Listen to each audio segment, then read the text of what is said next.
The transport station was loud and bright, but in one shadowed corner, it felt like another world. There, against the cold metal wall, an alien girl lay curled up on the floor. Her blanket was thin, more like a rag, and her knees were pulled tightly to her chest. People walked past without a glance, their boots clicking against the metal floor. They were too busy with their own lives to notice her. She had been there for hours, maybe all day. Her eyes were half closed. But not from sleep, she was too cold to sleep. Her thin shoulders shook each time a gust of air blew from the station's vents.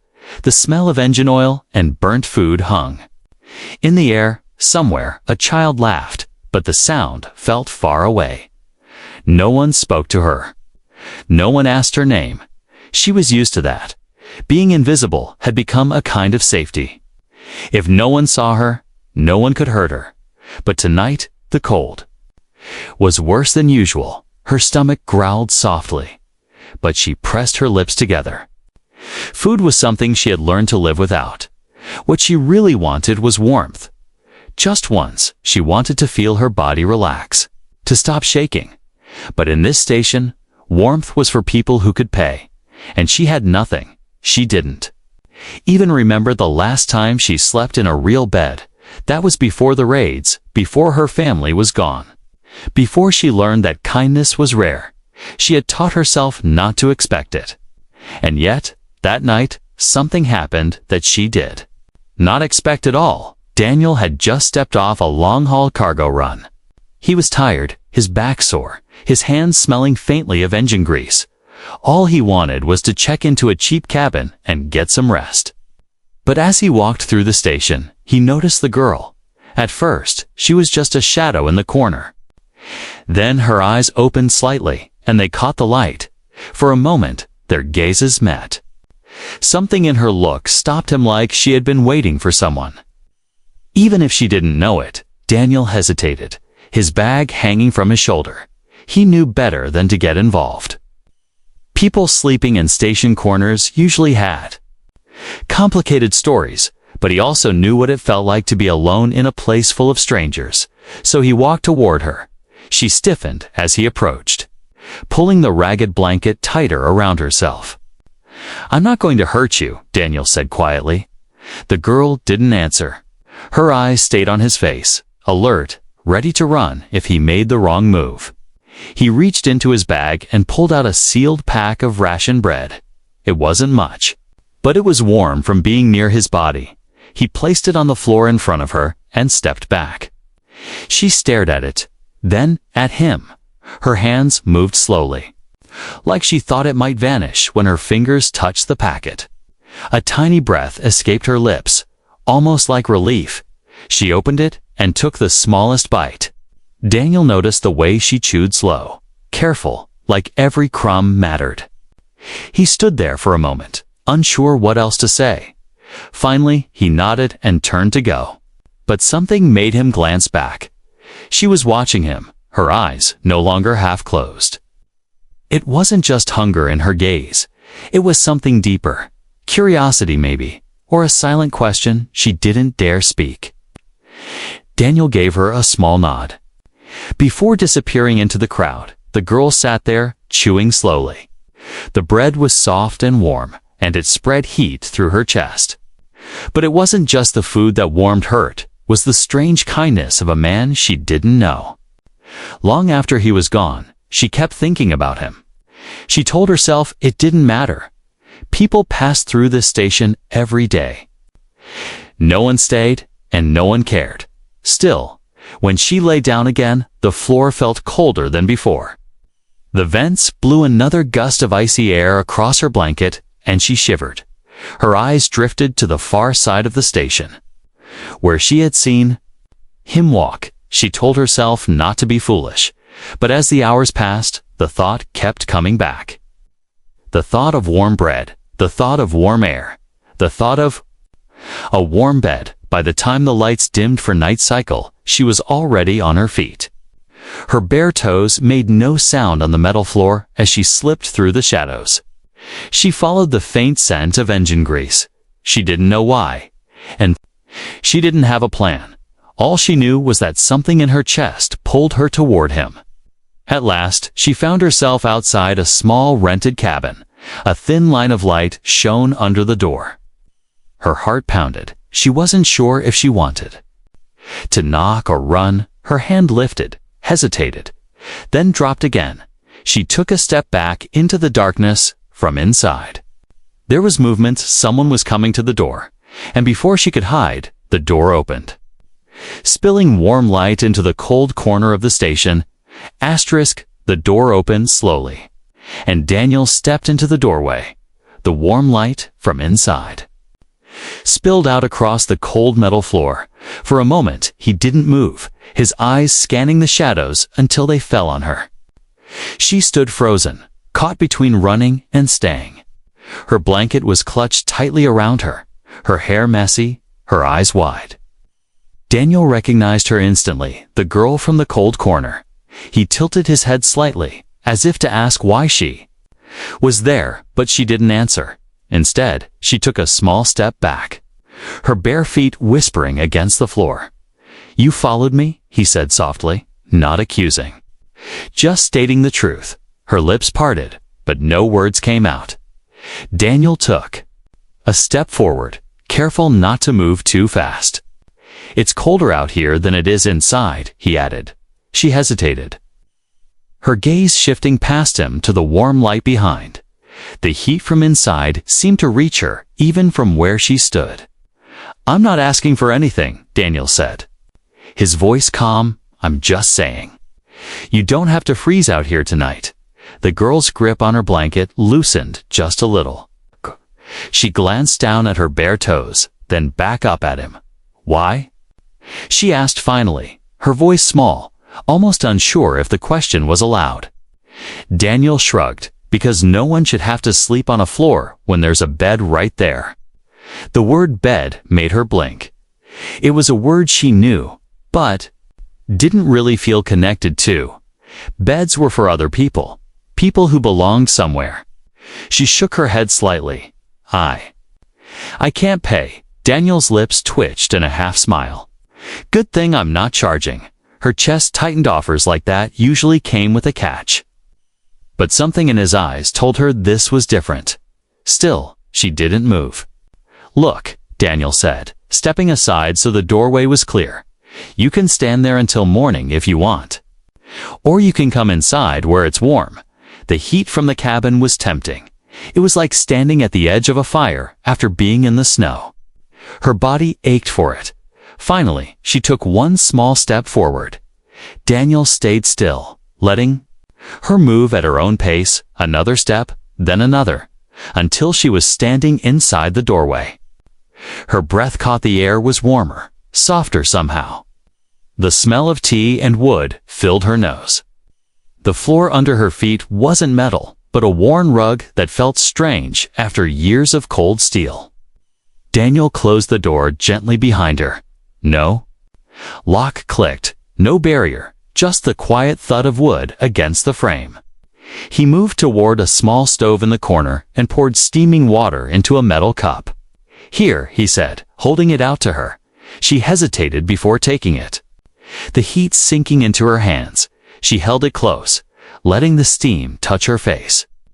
"You can sit," Daniel said, nodding toward the small bed against the wall.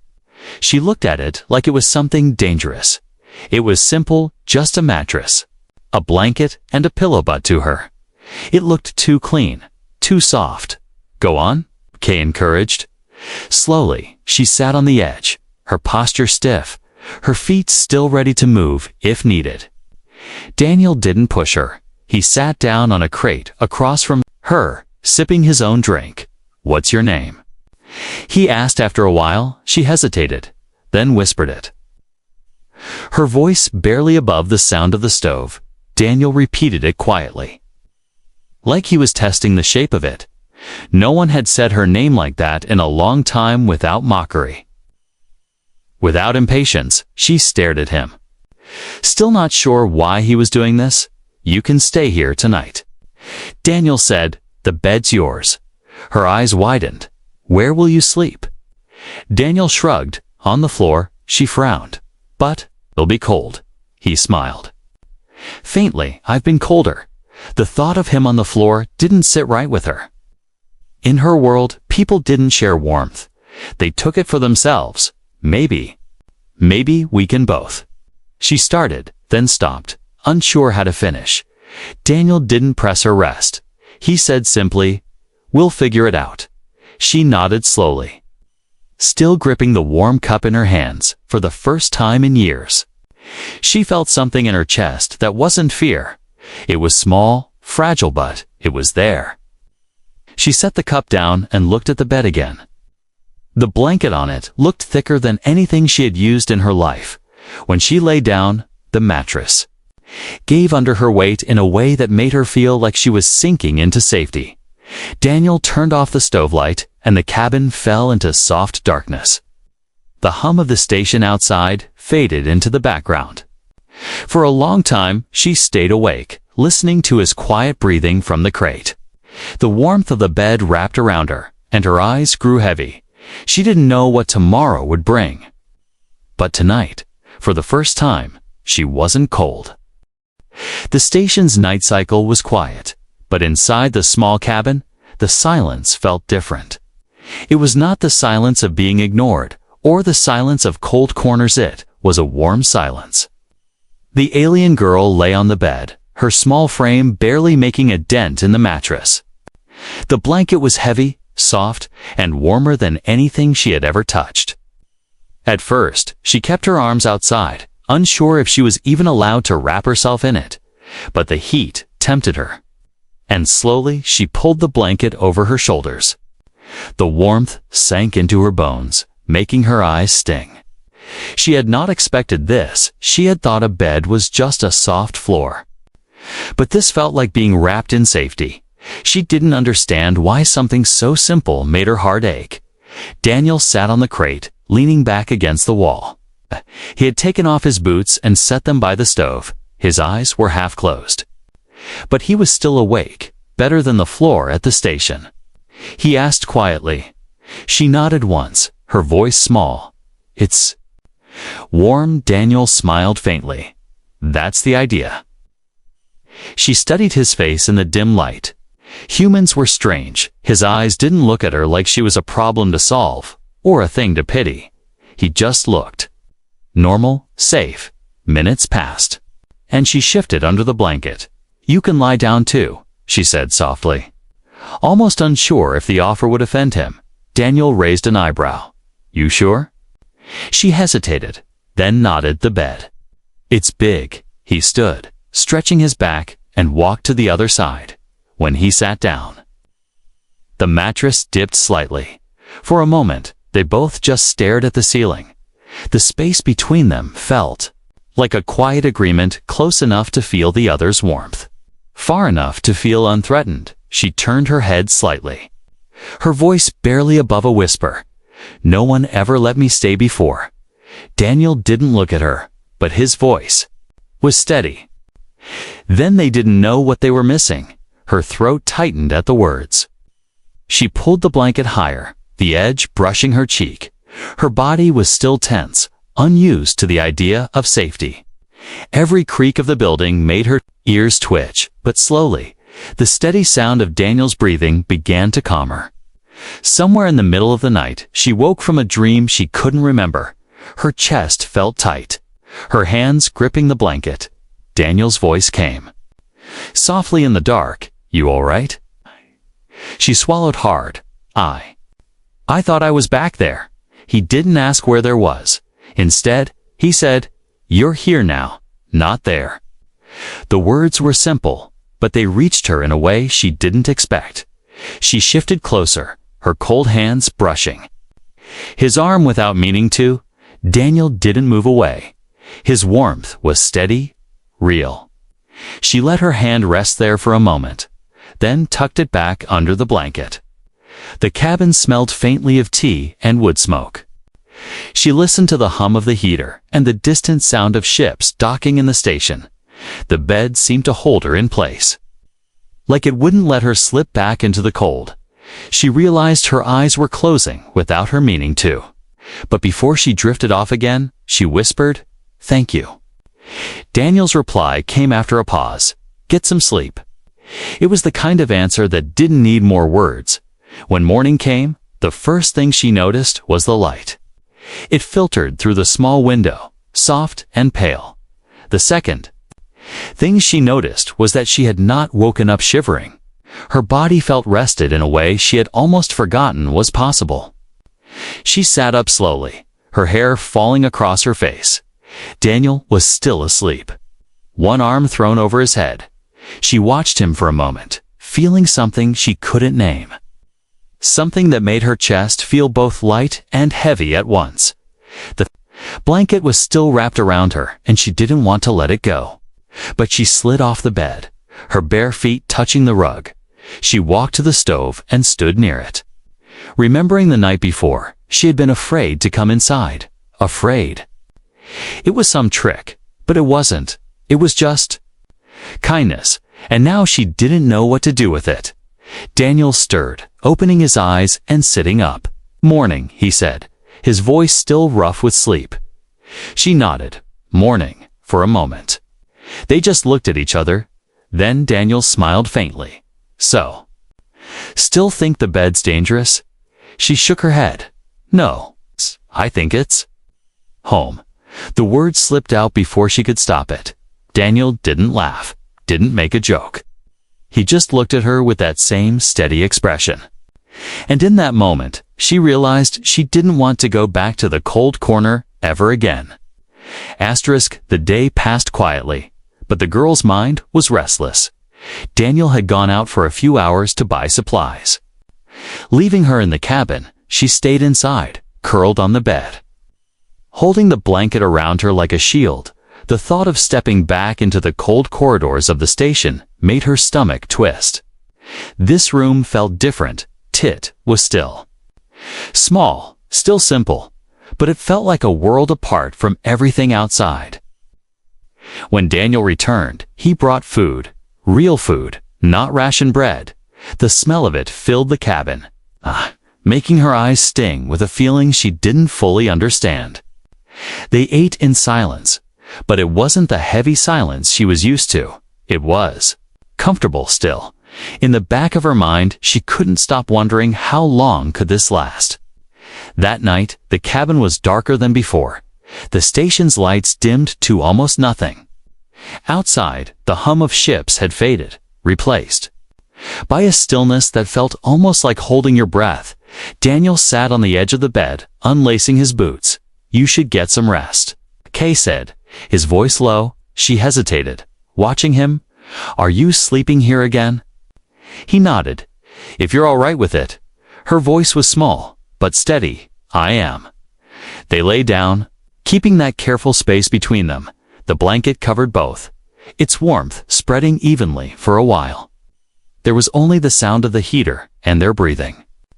But then she shifted, turning onto her side. Daniel, she whispered. Yeah. He replied without opening his eyes.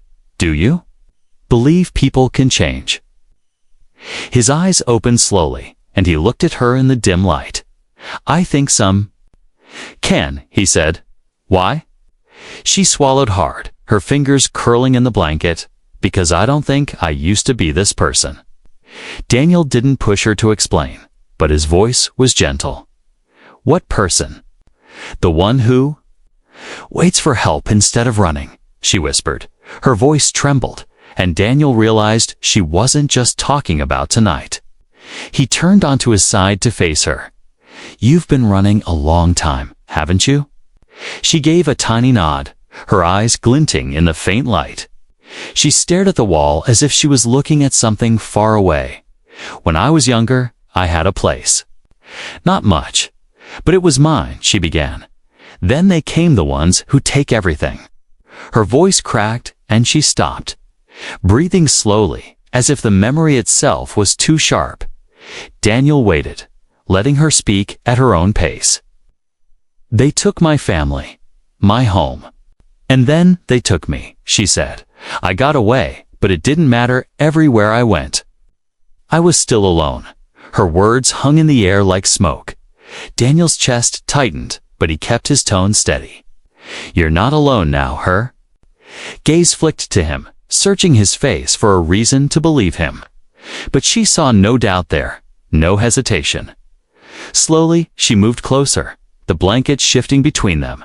Her cold fingers brushed his arm.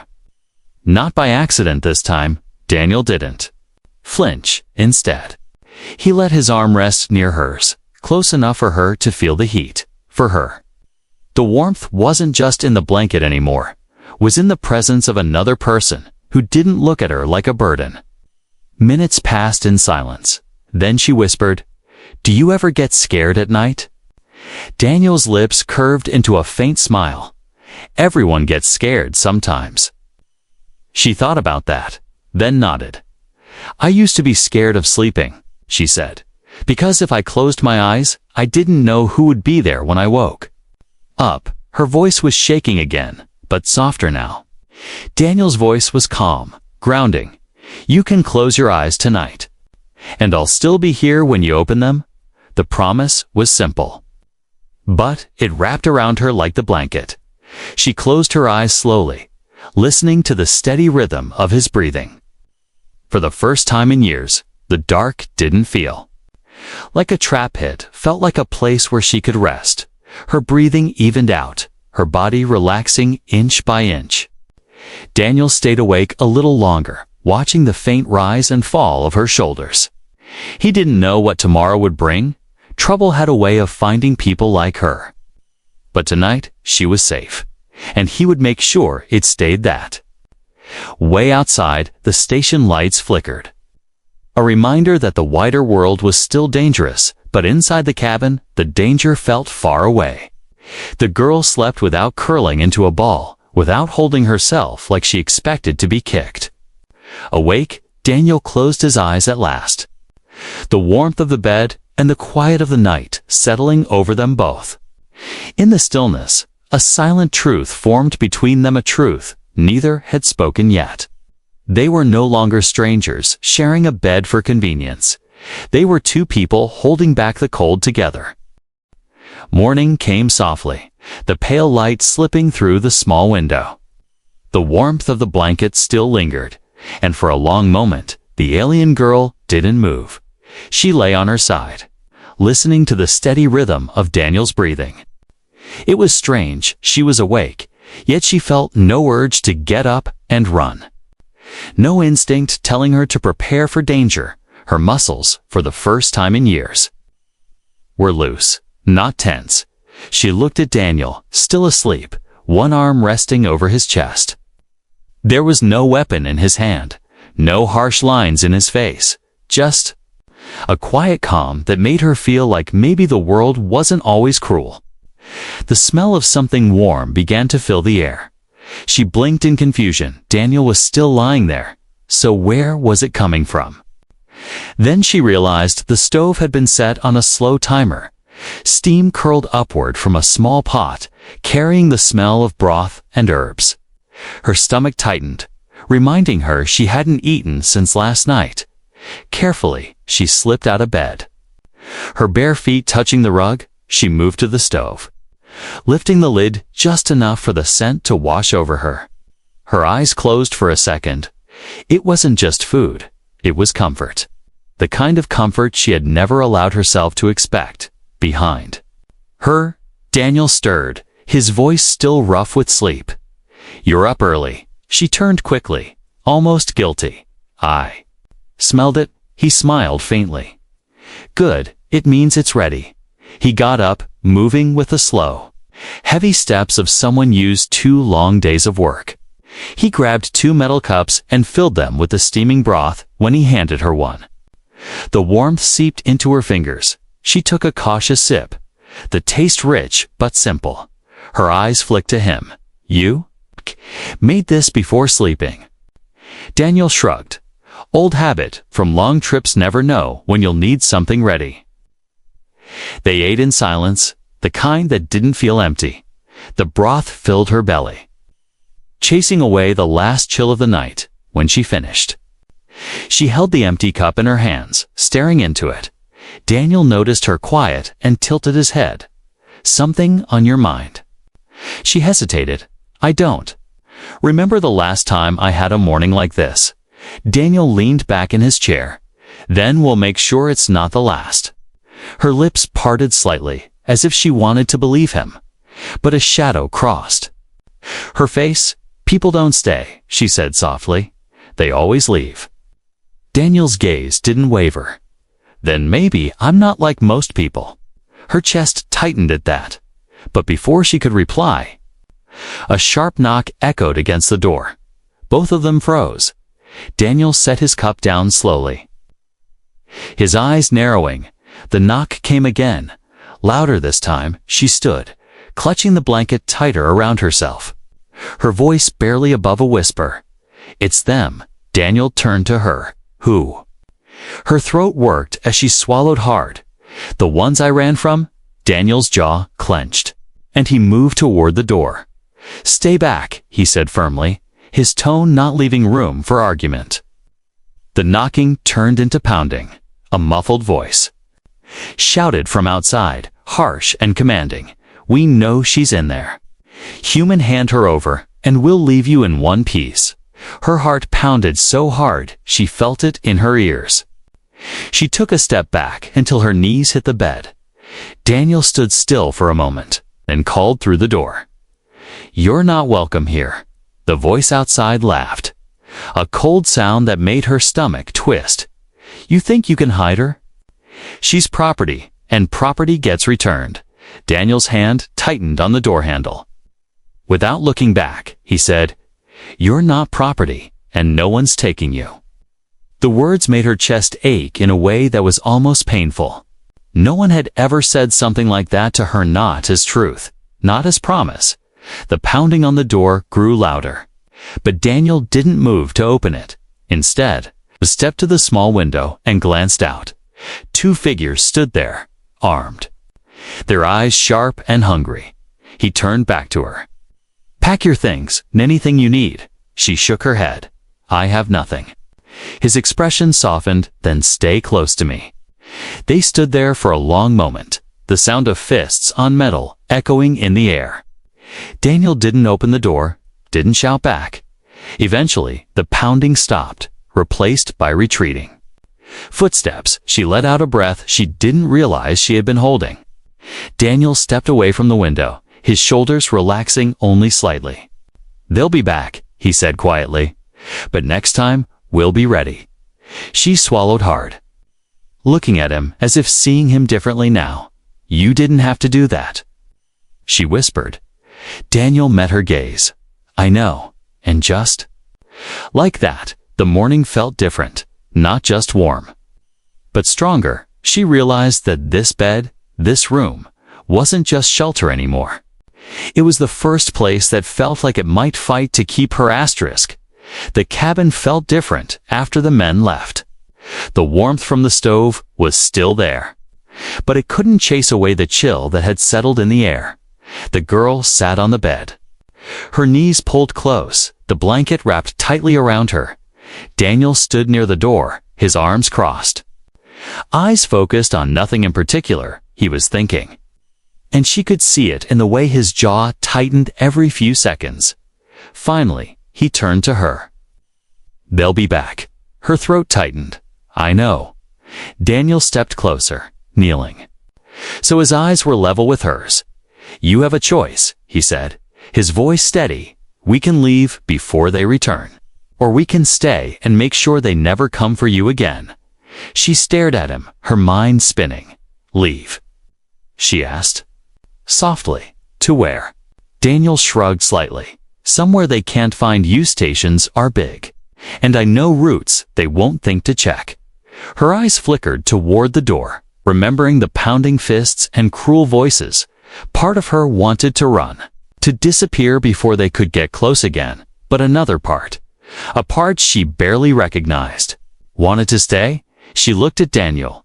If we stay, what happens? His lips curved into something between a smile and a grim line. Then we make it clear you're not theirs, and that anyone who tries to take you will regret it. Her chest ached at his words. It wasn't just the promise of safe, Diato was. The way he said "you're not theirs" like it was an unshakable truth. Still, she shook her head. "If you fight them, they'll hurt you." Daniel gave a small laugh, though there was no humor in it. "I've been hurt before." She lowered her gaze, her fingers twisting in the blanket. "No one ever stayed for me," she whispered. "People always decide I'm not worth the trouble." Daniel's voice softened. Then they were wrong. The heater hummed quietly in the background, filling the silence between them. She lifted her eyes to his, and for a long moment, neither spoke.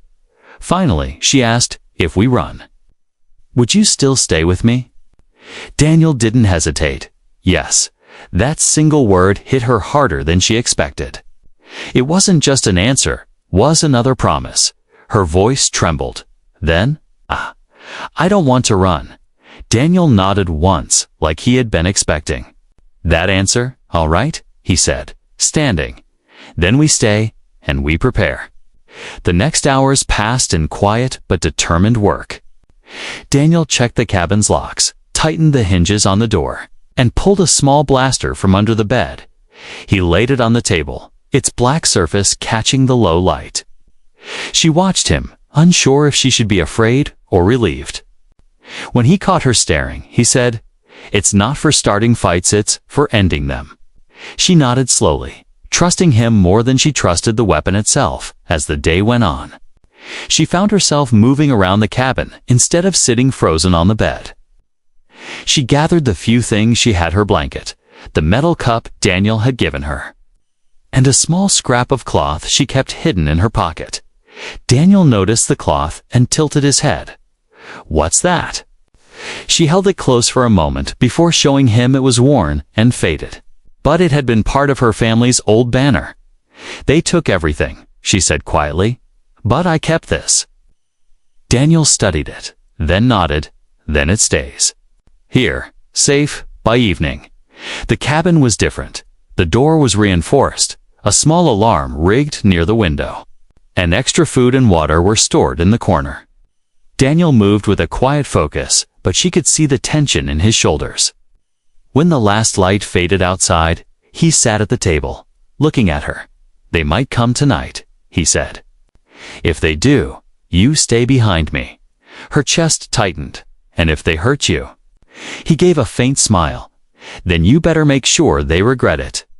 The words made her heart twist. She didn't want to see him hurt, but she also didn't want to lose this place, this warmth. She realized then that her decision wasn't just about staying or leaving. It was about choosing to fight for something she wanted.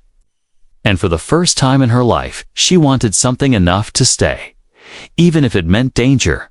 Night came quietly, the hum of the station outside replaced by a deeper stillness. Daniel sat by the door, the blaster within reach. She lay in the bed, but she wasn't sleeping. Her eyes stayed on him, watching the steady way he sat, like a wall that wouldn't break. After a while, she whispered, "Daniel?" He looked over. "Yeah?" Her voice was soft but certain.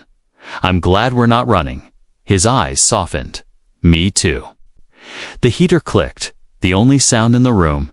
She pulled the blanket tighter around herself. Not from fear, but from the strange warmth that came from knowing she wasn't facing this night alone. Outside, somewhere in the shadows, danger waited, but inside the cabin, a decision had been made, and neither of them was going to break it.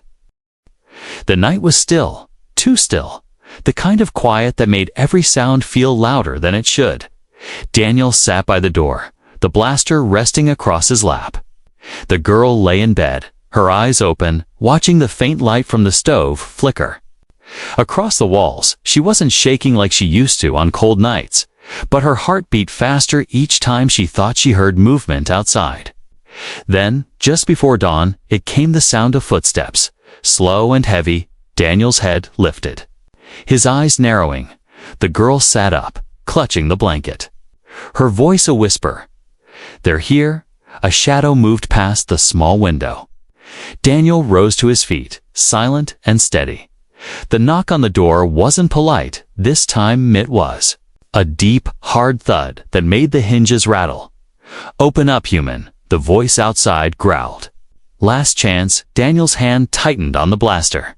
He looked back at her, his voice calm. "Stay behind the bed," she wanted to argue, to say she could help. But something in his eyes told her this wasn't the moment for pride. She slid off the bed and crouched low, the blanket still wrapped around her shoulders, her fingers gripped. The scrap of her family's old banner, the voices outside, were growing angrier. "You think you can keep her from us? She's ours, we paid for her." Daniel's voice cut through the cabin. Steady and sharp. "She's not yours. She's not for sale. And if you try to take her, you won't walk away." The silence that followed was heavier than the pounding. Had been. Then came the sound of a weapon being charged. The girl's breath caught. Daniel's stance didn't change. When the door burst open, the first man stepped in fast, but Daniel was faster. The blaster fired. A bolt of light slamming into the wall just inches from the intruder's head. The man froze, eyes wide. Daniel's voice was low but lethal. That was a warning. The second man stepped forward, weapon in hand. Daniel didn't give him the chance to aim. He lunged, knocking the man's arm aside. The blaster clattering to the floor. The fight was quick, but rough. The girl stayed low, her heart pounding. So hard, she thought it might burst. In the narrow cabin, every movement felt louder. Every breath sharper. Then, just as suddenly as it started, it was over. Daniel stood in the doorway, breathing hard. The two men backing away into the shadows. "You ever come back here?" he called after them. "And you won't walk away next time." The men disappeared, their footsteps fading into the distance. The girl rose slowly from behind the bed, her knees weak. You made them leave," she said, her voice trembling. Daniel set the blaster on the table and turned to her. "They were never going to stay once they realized you weren't alone." Her chest ached at the words "you weren't alone." It was strange how much those 3 words could change everything. As the morning light finally spilled into the room, she looked around. The cabin wasn't big. It wasn't rich, but it felt different now. It felt claimed, not by fear, not by those men, but by something stronger. She moved toward the bed and sat down, her hands smoothing the blanket. Daniel poured 2 cups of tea from the kettle, setting one in front of her. "You're safe now," he said simply. She wrapped her hands around the cup, letting the steam warm her face. "No one's ever said that to me before," she whispered. Daniel smiled faintly. "Then get used to it." They drank in silence for a while. The tension in the air slowly faded, replaced by something quieter, something steady, outside. The station began to wake voices. Machinery. Life moving on. Inside, the girl felt something she hadn't felt in years. She didn't need to run. She didn't need to hide. For the first time, she could just be. Later that day, Daniel fixed the broken door. The girl helped, holding tools. Steadying the wood. It was slow work, but it didn't matter. Every sound of the hammer felt like building something that would last. When they were done, Daniel stepped back, wiping his hands on his shirt. He looked at the door, then at her. "There," he said. "Now it's home." The word made her chest feel warm. She didn't know how long this would last. Maybe days, maybe forever, but it was hers that night. When they lay down in the bed again, the space between them felt smaller. Not because of the size of the bed, but because the air between them was filled with trust. She pulled the blanket over both of them. Daniel glanced at her. Warm enough? She smiled, a real smile this time. Yes. As the heater hummed and the station lights dimmed, she closed her eyes. The world outside was still dangerous. But inside this cabin, she had found something she never thought she would have again. A place she could call home, and someone who would fight to keep it.